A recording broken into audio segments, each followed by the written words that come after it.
बसंत पंचमी है, भगवान देवादिदेव महादेव का आज बसंती पुष्प से सरसों का जो फूल होता है 108 सरसों के पुष्प से भगवान शंकर का श्रृंगार किया जाता है या शिव को समर्पित किया जाता है।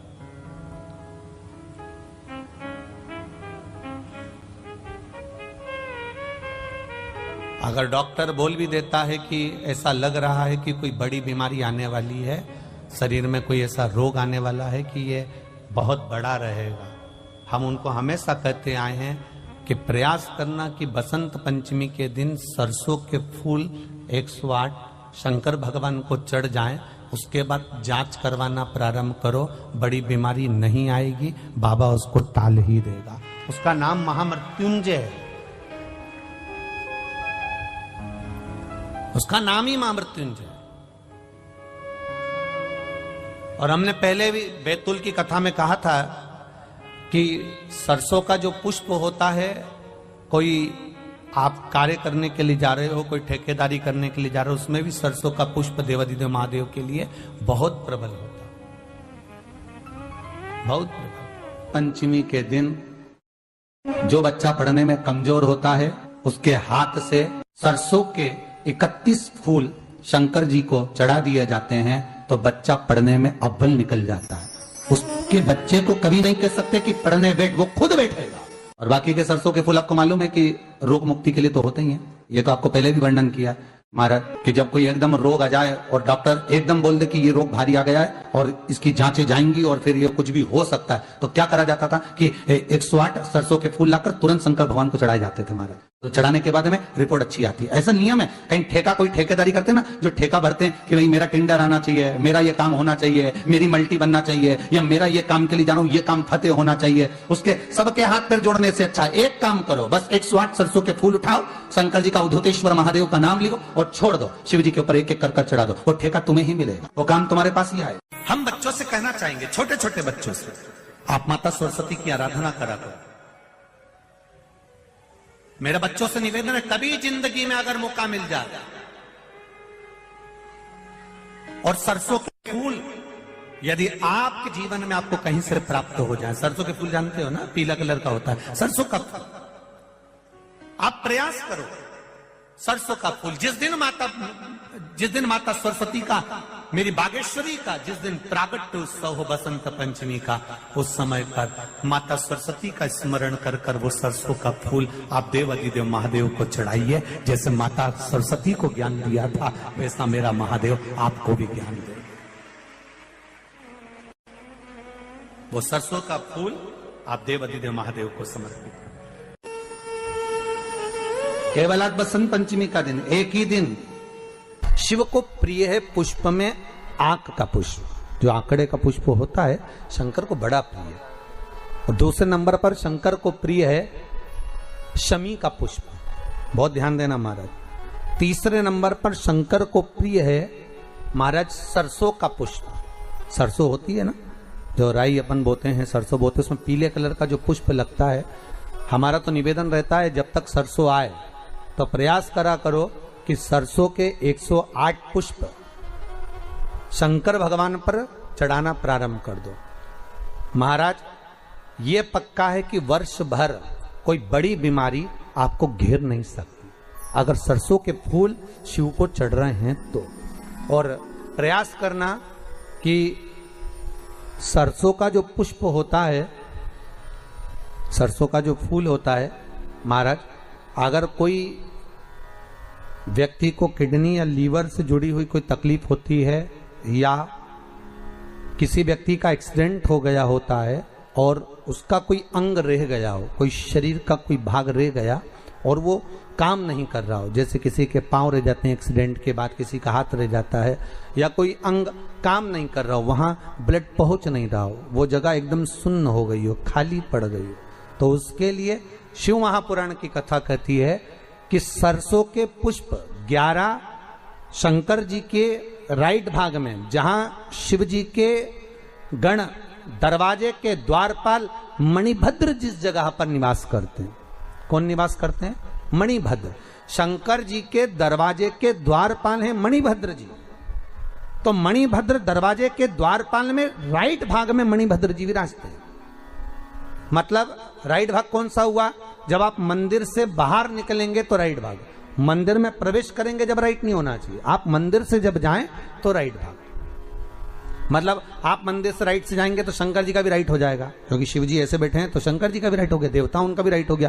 तो राइट भाग सीधा हाथ मणिभद्र जी का स्थान। 11 सरसों के पुष्प मणिभद्र के उस द्वार पर आप रख दीजिए, और मणिभद्र के द्वार पर रखकर अंदर जाकर 108 वापिस जब आप बाहर निकल रहे हैं, ये पुष्प आप रखने के बाद एक बार बाहर जाएंगे, फिर वापिस आएंगे मणिभद्र के रखने के बाद, और अंदर जाकर 108 सरसों के पुष्प शंकर को समर्पित करेंगे महाराज। उस सरसों के पुष्प जो शिव जी को आप समर्पित कर रहे हैं उसको वापिस लेकर आएंगे, श्री शिवाय नमस्तुभ्यम बोलकर उस सरसों के पुष्प को महाराज सरसों के तेल की बोतल में उसको डाल लीजिए। शंकर भगवान को किसी भी प्रदोष में, शाम के समय प्रदोष काल में उस तेल को वापस ले जाकर चढ़ा दीजिए शिव जी को, उसको वापस लेकर आ जाइए। उस तेल का प्रयोग आप नाभि में डालिए, और जो शरीर काम नहीं कर रहा उस स्थान पर कम से कम 15 दिन 20 दिन तक उसकी मालिश करना प्रारंभ करिए।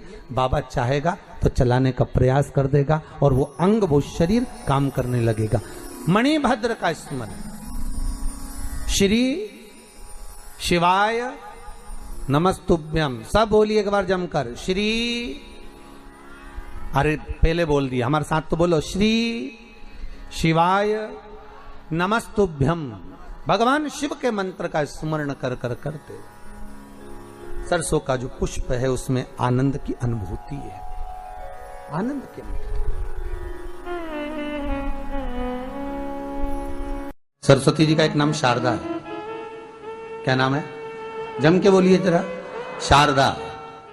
ये शारदा नाम कहां से पड़ गया? सरस्वती माता को शारदा नाम किसने दिया था? भाई नामकरण होता है तो हमारे यहाँ तो आज भी नियम है महाराज, ये बुआ कोई नाम बताती है, मामा जी कोई नाम बताते हैं, और दादाजी कुछ बोलते हैं, कोई बोलेगा टिक्कू, कोई बोलेगा पिक्कू, कोई बोलेगा कुछ, सबके नाम अपने अपने रहते हैं, कोई प्रेम से क्या बोलता है। तो सरस्वती का शारदा नाम किसने प्रदान किया था? माता सरस्वती को शारदा संबोधन किसने दिया था? माता सरस्वती को शारदा का संबोधन किस समय पर प्रदान किया गया था? जिस समय पर शंकर और पार्वती भ्रमण पर निकल रहे थे और भगवान ब्रह्मदेव सरस्वती को ढूंढ रहे थे, और माता सरस्वती को ढूंढते हुए ब्रह्मा जब भगवान शंकर की साक्षी में पहुंचे हैं, तब भगवान शंकर से ब्रह्मदेव ने कहा, आप कहीं सरस्वती को देखें तो मुझे भेजिएगा, मेरे पास में भेजिएगा। शंकर भगवान ने उसी समय पार्वती से कहा, पार्वती,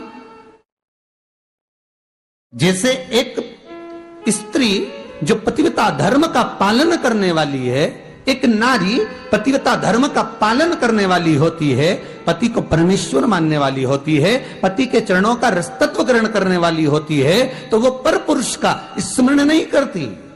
उसी तरह एक पति जो अपनी अर्धांगिनी के साथ में रहे और अर्धांगिनी के साथ चले, तो पर नारी का स्मरण नहीं होना चाहिए।